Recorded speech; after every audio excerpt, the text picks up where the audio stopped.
on your legs in front of you. Put your little lucky down on your legs. Okay? Now you're going to take this hand. The hand that you write with. Who writes with this hand?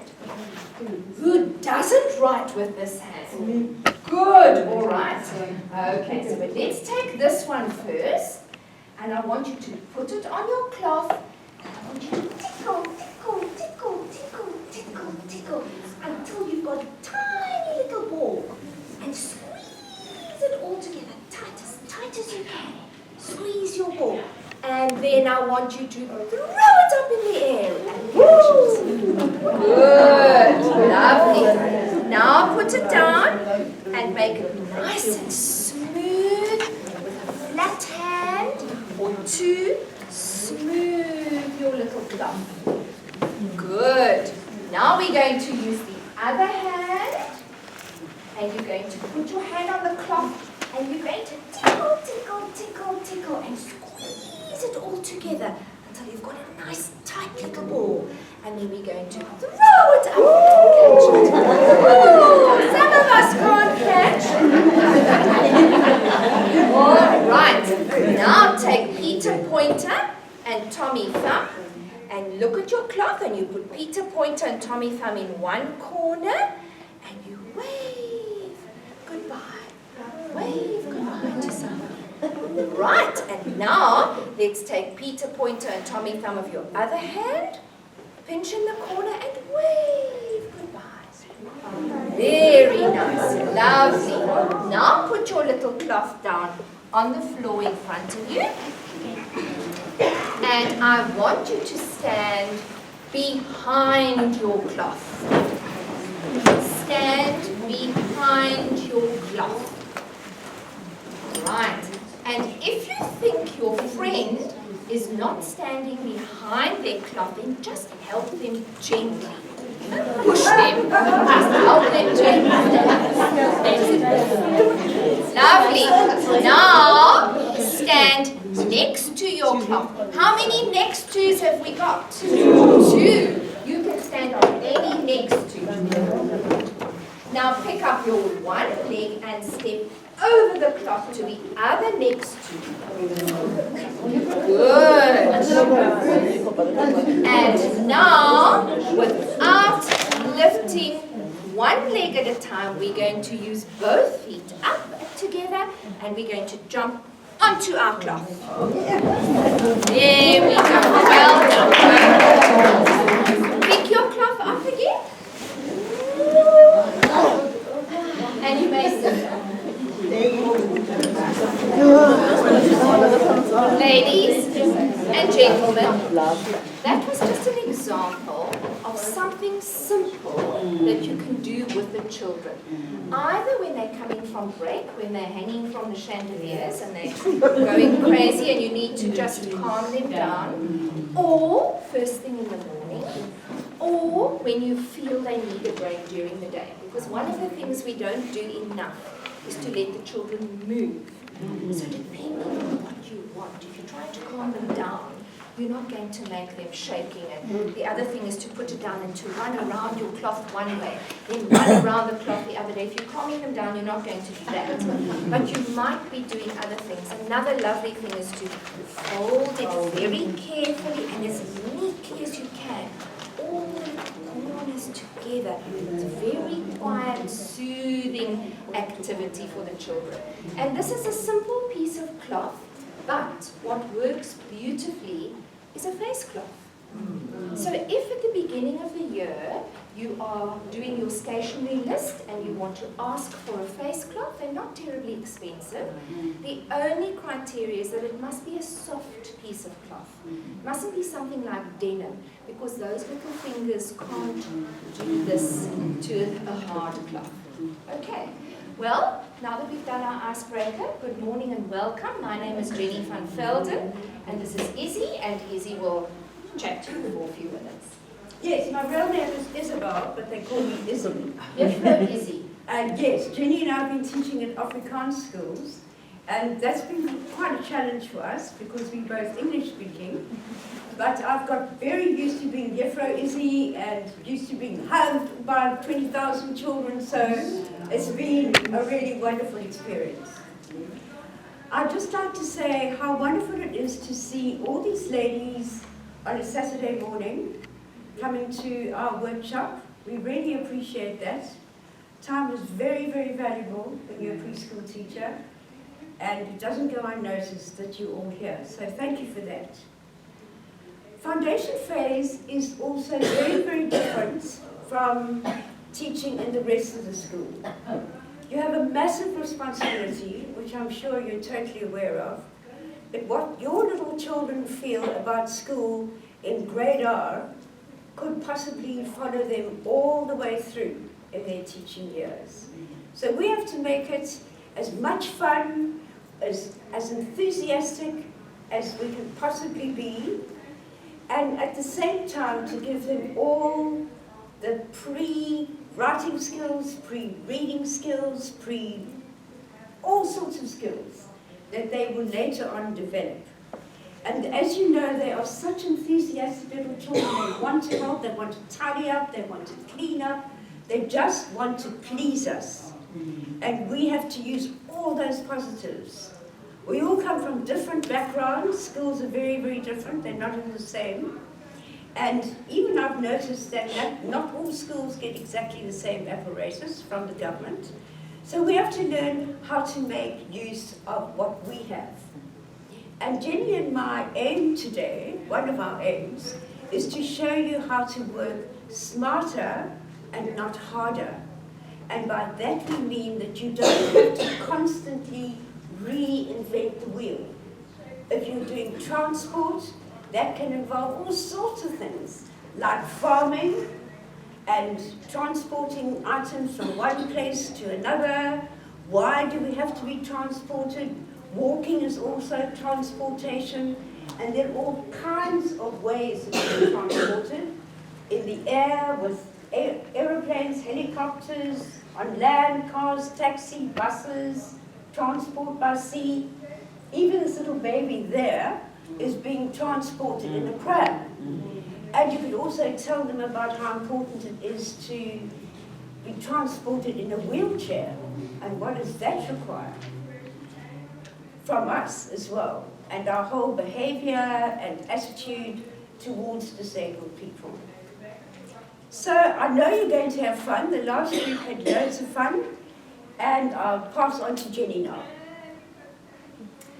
Okay, so we're going to turn things a little bit. We're going to flip the classroom a little bit. I know when you plan, because I was there very recently, that we always think about maths and language. That comes first.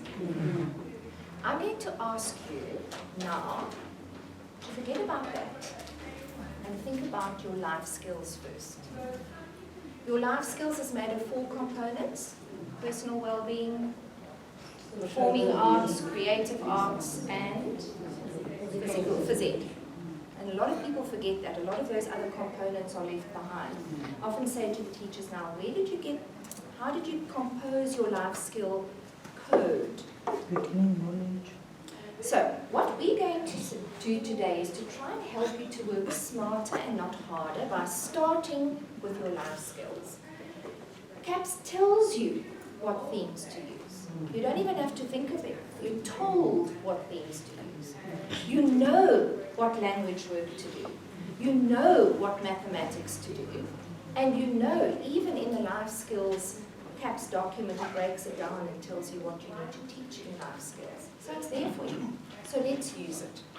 We chose to use the theme of transport simply because we did this term. The beginning of this term was the transport theme. And following on from transport came healthy food. First, people who help us, careers, beroepe, we called it in the Overberg. People who help us, and then we went on to healthy food. And I want to challenge you all to use your resources from each theme right across the curriculum. The foundation phase, the 4 years of the foundation phase, not even so much in grade 3, but the first 3 years of foundation phase is the only time in the 12 years of a child's career where you can cross-curricular teach with ease. And that is what I absolutely love about the foundation phase. In one day, I can teach every single area, not learning area, subject, whatever you want to call them, because we're allowed to do that. And I want to challenge you, Issy and I, to start with your theme. So let's start with the transport theme. We had to do transport with the children, bearing in mind what we said, that you all come from different areas, you teach in different schools. We are on fruit farms in Velden, the two of us, we're at schools on fruit farms in Velden. So obviously when I'm talking about transport, we're going to talk about the lorry, and we're going to talk about the truck, and we're going to talk about all those things. The spaceship will come, but I don't start with that, because we always start with the known, and then we move to the unknown, and we spread their knowledge. So bearing that in mind, there will be things that we might present to you that you feel, oh no, that's not going to work in my school, and that's fine, you know, but it's just, it is what it is. Everybody's is different. So I'm going to start with something that's actually not part of the transport theme, but it's something called the story basket. I don't know if you know the story of the owl babies. It's a wonderful, wonderful story because there's lots of repetition.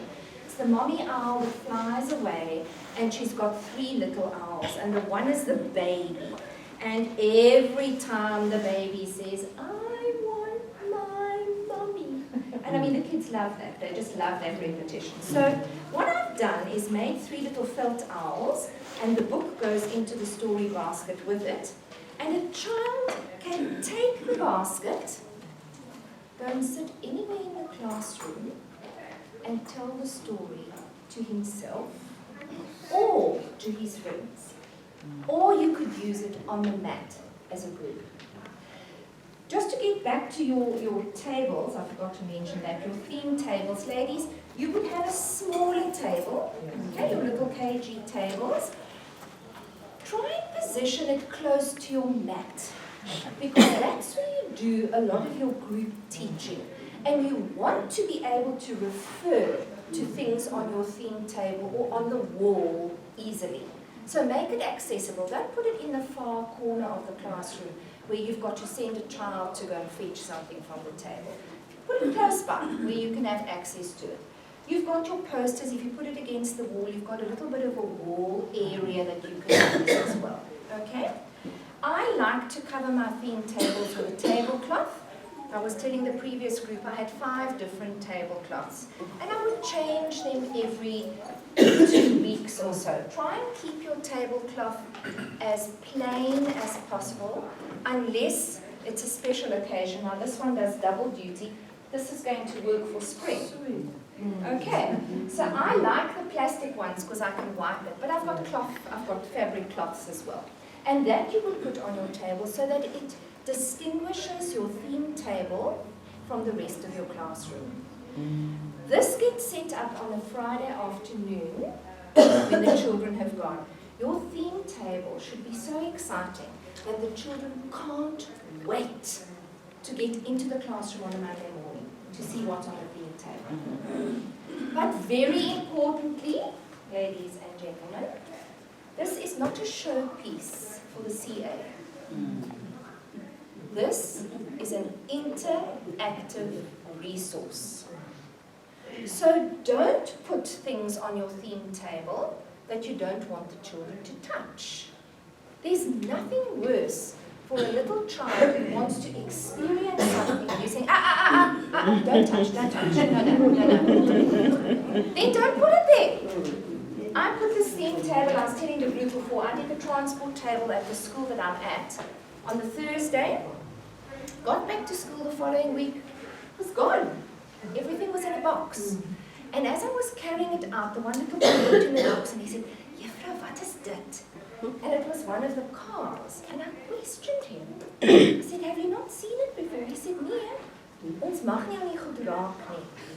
So everything was put out on the table, but they weren't allowed to touch it. By all means, you will have precious things.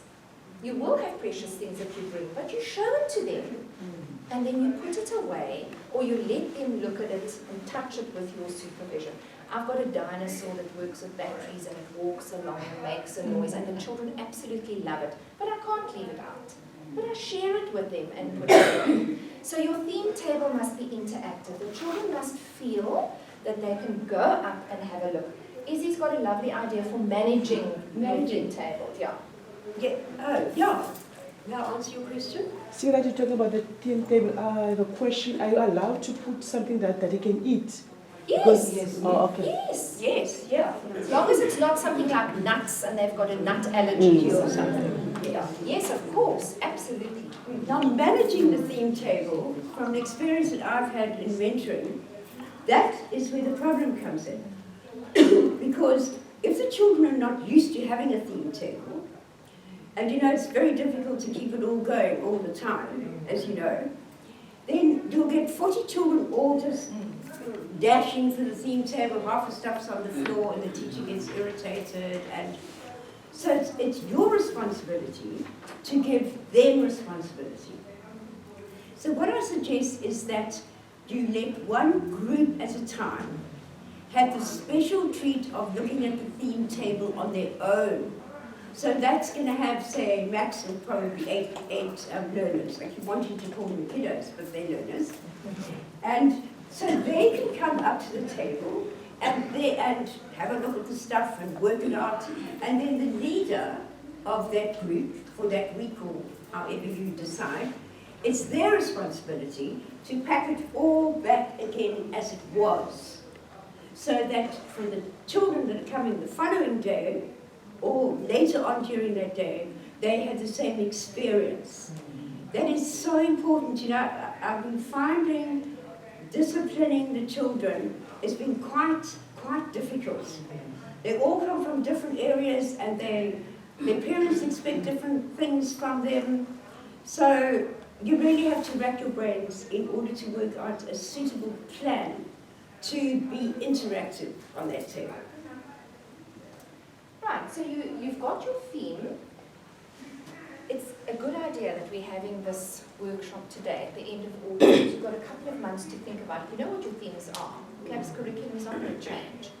And what I would suggest is you then let all your friends and family know, these are our themes. Please, I'm looking for pictures of cars. I'm looking for pictures of wild animals. We need pictures of dinosaurs. We need pictures of fruit and vegetables. Just tell people. At the end of the year, there are lots of calendars that get thrown away. And people will bring you lots of things. What I suggest is to use a big envelope like this. Everything pertaining to that theme goes in here. And this gets stored either in a plastic container or, as Issy was saying, those Rototrim paper boxes on the side. It slides in easily and you can flip up and see what the title of the envelope is. Now, what I also do is with a creative work, and this is not very creative, but I just did it for our theme today, is, let's say, for example, in fact, I did this with the children and we used finger paint. We painted the ocean with finger paint. But let's say, for example, it was too thick. The finger paint was too thick. At the back, I'll write a note for myself. Finger paint too thick. Add more water. Or, if I did an activity that took too long, then I write at the back, took too long. Make it easier. Or, children struggled to cut this out. Anything like that. So that next year, when it comes to doing the same theme, you can go through and have a look at the activities that you've done and you can say, oh yes, I remember now that the paint was too thick. Because I promise you in 12 months' time, you're not going to remember. So that's a lovely idea to do. And similarly, to take a photograph of your theme table with your phone. Once you've set up your theme table, take a photo of it. Because you might have an envelope here that is for farming. And you might have fabulous pictures of tractors and trucks in your farming envelope. And you can use it in your transport theme table. That's what we're trying to do. Make a note of it. You can look at your photo. Oh, yes, I remember those pictures. That's in another file. All right. Or else write on the front of your envelope, look for pictures of fruit in fruit envelopes, something like that. Make notes to yourself, and that helps you to keep everything together. I use this heading, this bunting, by the way, is from P&A. I think it's $8.99 for 4, so that's 2 sets. And I've stuck those letters on thin double-sided tape, so I can pull them off. And I'll use that bunting again for another theme table. Not next week, but maybe in 3 weeks' time, so that I keep it fresh all the time. Okay? I'm using the same thing over and over and over again. I might undo the knot and put the colors in a different order, but I'm using the same thing. I'm not reinventing the wheel. If I do decide not to use that bunting, and I've made a different heading for my theme table, it goes in my envelope. Next year when I come to do that theme table, it's all there. Just take it out and put it down. Okay, so we've got to try and think of how we can work a little bit smarter. So let's go through, I'm going to go back, I'm sorry, to the story basket. This is one that we did last week because we are doing healthy food. You all know the story of the real hungry caterpillar. And of course we tried to also look at the project and we tried to do this one. And the children said, Issy, juffrou, dis 'n wurm. So we and that encourages them to verbalize and also to use the vocabulary. You'll be amazed to see with how much expression they tell the story. Sometimes you can actually see yourself, when you think, oh, that's exactly what I do, and the children are copying you. That's how much influence we have. So the story basket is a wonderful thing to do. You don't always find something pertaining to a theme. You might maybe off the top of your head already think about a lovely story about transport that you could make a story basket from. But the children absolutely love it, and they must be allowed to use it. Your theme table is interactive. What is the point of having it there if they can't use it? One of my favorites, the good old-fashioned felt board. Remember we used to have these years ago? You used to have fuzzy felt, and you could do, and I also remember at Sunday school, they used to have all the stories on the felt board. This felt board is from Mumbo's, 54 Rand, it's double-sided. They've got the transport theme, they've got vegetables, they've got fruit all cut out for you already. And this is wonderful to grab off your theme table while you're sitting on the mat. And there's so many things that you can do with this board. I've cut out letters when the children start learning their clunker, where we are. Cut out the letters from felt. And if you find a picture, let's say you're doing a cut, and you find a picture of a cat, you just stick a piece of felt behind the picture and it'll stick onto here. Okay, so the school that I'm at has no interactive whiteboard, we've got a green chalkboard. That's as far as we go. There's no technology at all, and in fact the Wi-Fi is erratic. So it's been such a lovely experience for me to have to go back and use all these things from years gone by. Okay, but this is also a lovely resource to use. On my theme table, sand play. Oh, this is my baby. This is a small container, and you can get lovely big containers. And all I've done is put sea sand in it. You can throw in some salt as well, because the salt keeps all the hookers away. And you can do absolutely anything with it. What I've done is I've put a whole lot of little pebbles in it, and the pebbles have got numbers on them. So I bury them in the sand. And the children have to scratch around in the sand and find the little stones. And then they can put them in numerical order. Once we put them in numerical order, we put them in order of size of the stones itself. We don't even use the numbers. We put them in order of size. You can use a little spray bottle and wet the sand, and then they can actually pack it and build things in the sand pit. This is used for transport. After transport, we used it for fruit. Now, as I said, we're on a fruit farm, deciduous fruit farm, So it was lovely. I could engage the children, and I could say to them, where do the apples grow? Do they grow under the ground? No, nee, juffrou. Hulle groei op 'n boom. So then we spoke about things that grow above the ground and things that grow under the ground, like root vegetables, potatoes and carrots and beet and all those wonderful things. And we used the same things.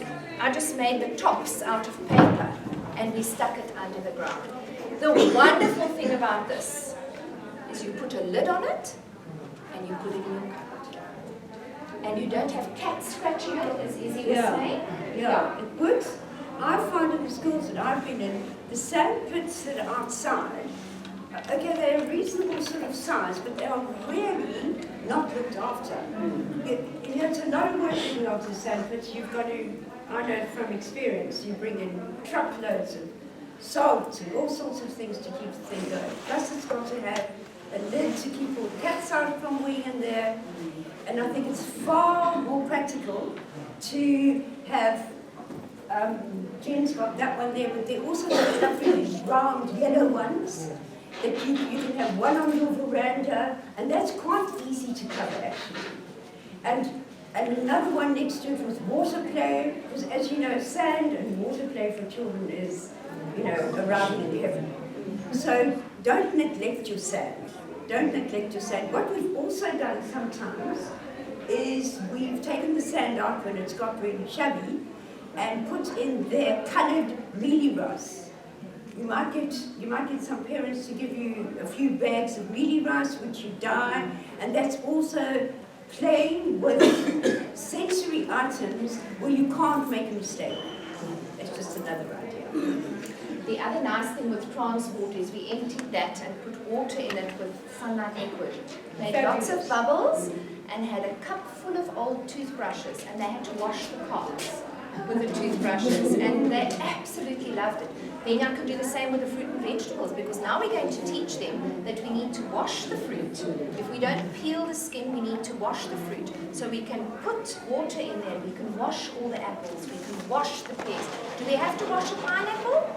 No, because we peel it. And so we're using the same container, theme after theme after theme. Another idea on your theme table is to have an activity basket. Now, ladies and gentlemen, please, please, do not move away from teaching concretely too early. We are seeing, because we work across the foundation phase, we are seeing grade 1, grade 2, grade 3 children who have been moved from concrete and are being expected to do mathematics in the abstract, and they're not ready. They are not ready. They are allowed to use their fingers and their toes. And you know the ones who do this counting, okay, the tactile and the on the chin, leave them. Give them things to count with. Last week in a grade 1 class, children had to add 3 onto numbers, and it was hard. They were breaking through the 10 and breaking into the 20. So 28 plus 3. And they had nothing to count with. And the child was going, 28, 29, 30.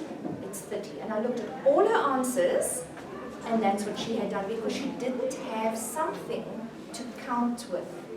They must have that 100 block, or they must have stones or bottle tops. So I eventually I had a container of wax crayons, and I gave them 3 wax crayons, and I said, now let's count like that. So please don't move them away from the concrete too early.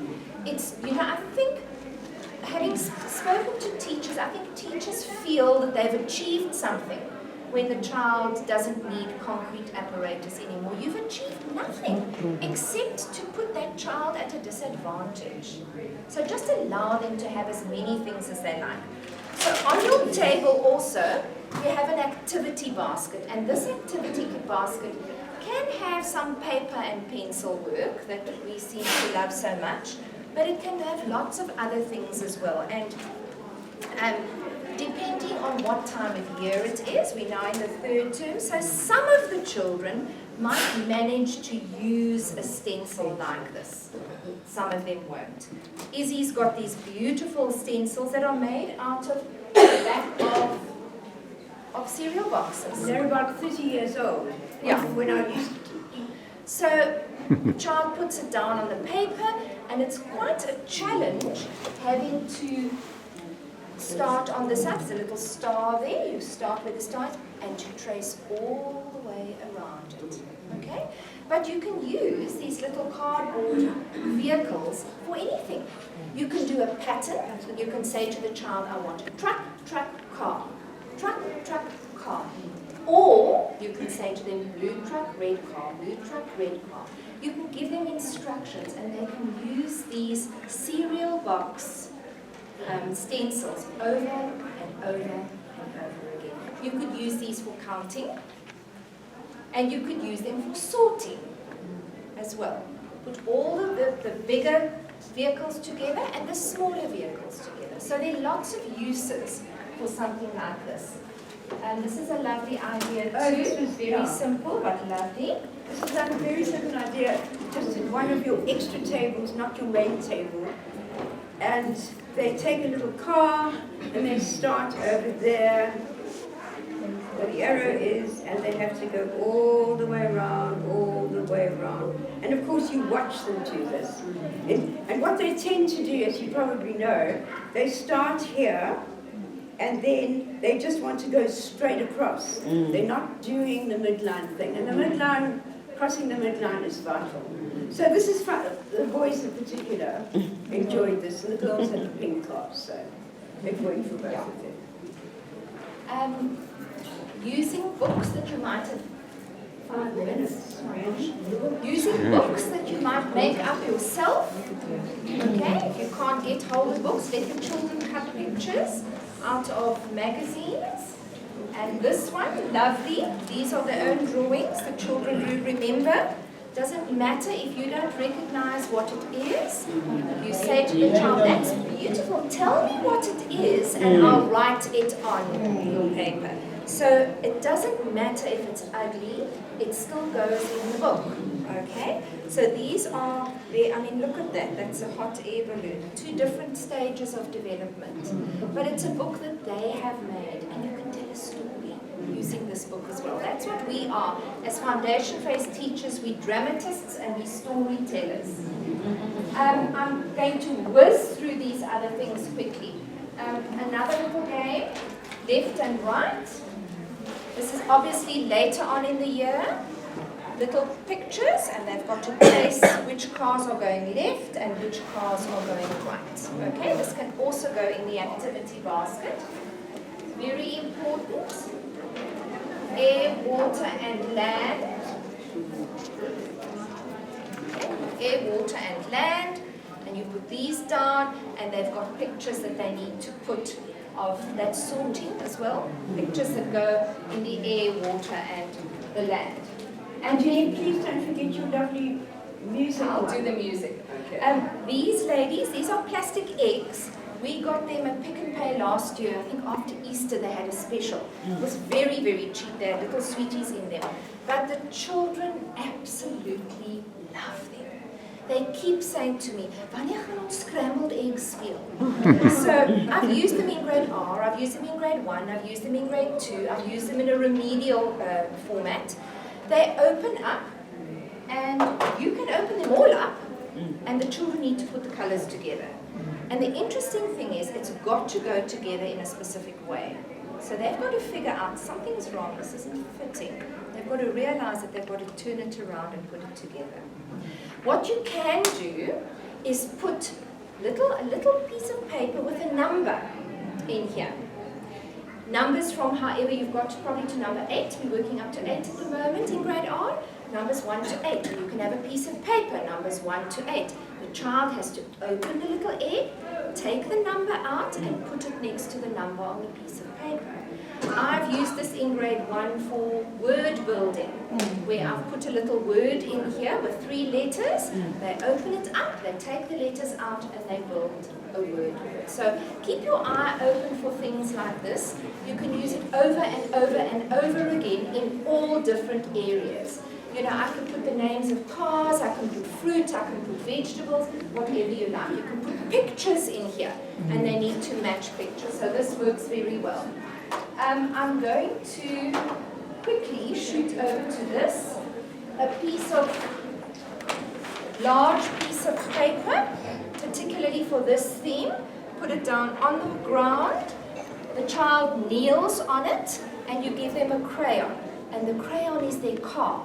And they start next to them, and the car goes to the other side. And all the way back again. And all the way to the other side. What I'm doing is crossing the midline all the time. And they make a track. You can do a whole story about the track that they have to do with the cars. Okay? Lovely on black paper with chalk, ordinary colored chalk. They love doing that. The other thing is to use just an ordinary piece of card, piece of a box, up against a chair, and the children can roll the vehicles down here. But then you give them a block. What happened to the block? It didn't roll, it slides. Oh, so some things roll and some things slide. Then we have a box of things. Let's see what rolls and what slides. So now we're moving to another maths concept. All with the same theme. Okay, and the last thing I want to share with you before you go, one of my very big sadnesses is the fact that we don't do much music in the schools. And I have to say this to you, I have never known children with as much rhythm as African children. I absolutely love doing music with them because they just get into the groove. And before we know it, we've got a whole band going. So, these little cards, it's just different various vehicles or modes of transport that are stuck on cards that we've used for counting, for sorting, for data handling. We've used all those things. Now I'm going to use them for music. So, sweetie, you've got the cymbal, you are a bicycle. Okay? You've got the bells, you are a car. You've got the tambourine, you are a train. You've got the triangle, you are a helicopter. And you have got the clapper, you are a boat. So when I point to that picture, you play your instrument. Oh. Okay?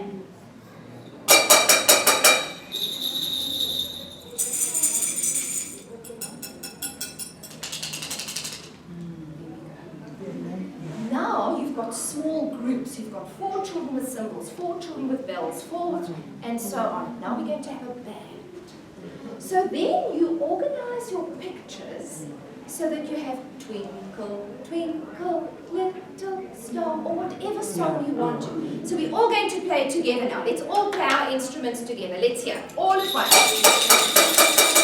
Great. Okay. And you then point to the different modes of transport. They've now got to think, which one was I? Because now I'm going to go here. Yeah. All right, who was this?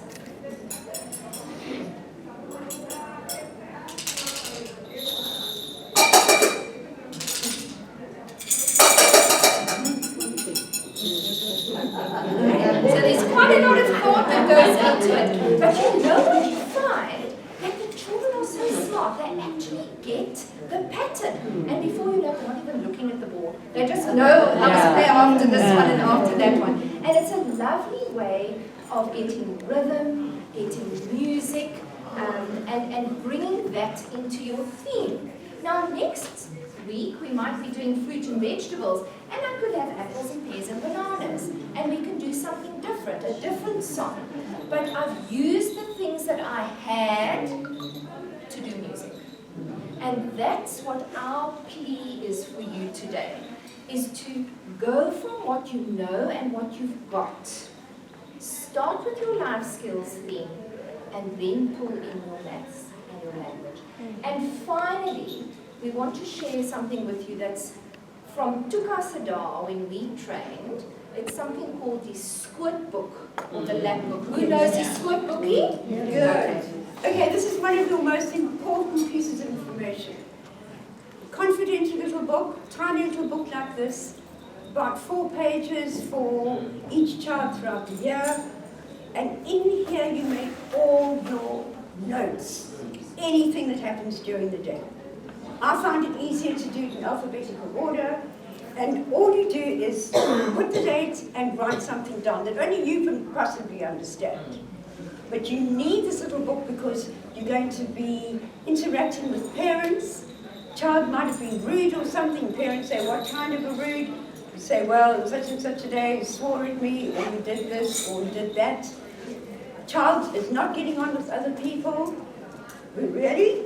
Yes, such and such a day, fighting, arguing, and good things, of course. A child is amazing at gross motor activity. Can do all sorts of things, can swing himself. So this is your little Bible when you get to do your assessments at the end of a term. And report comments. And yes, comments. And really, nobody can remember, even if you're young like you are, nobody can remember everything about a child. So my recommendation is to have one of these books. Work smarter, not harder. You've got it all there. As Issy said, as a principal, you're all WCED people. As a principal, I know teacher would say, we are having discipline difficulties with this child or that child. We'll call the parents in, and the parents will say, well, what do you mean? You know, you say the child is rude. What do you mean? Well, this is what he did. You've got to give parents examples. And you know what the WCED says? Show us evidence. If you've got it in a book and you can say on such and such a day. Another thing is you can go back and say, you know, this child is really struggling. And you can call the parents and say, there's something happening here. And they'll say, well, when did it start? I actually can't remember. It was probably, I don't know, maybe 2 weeks ago. Well, 4 weeks ago, his grandmother who lived with him passed away. And that is the... If you've got the date there, you can say, on such and such, it started around this area, I noticed. You've got something to fall back on. Ladies, enjoy the rest of your morning, and please use your theme tables. Thank you very much.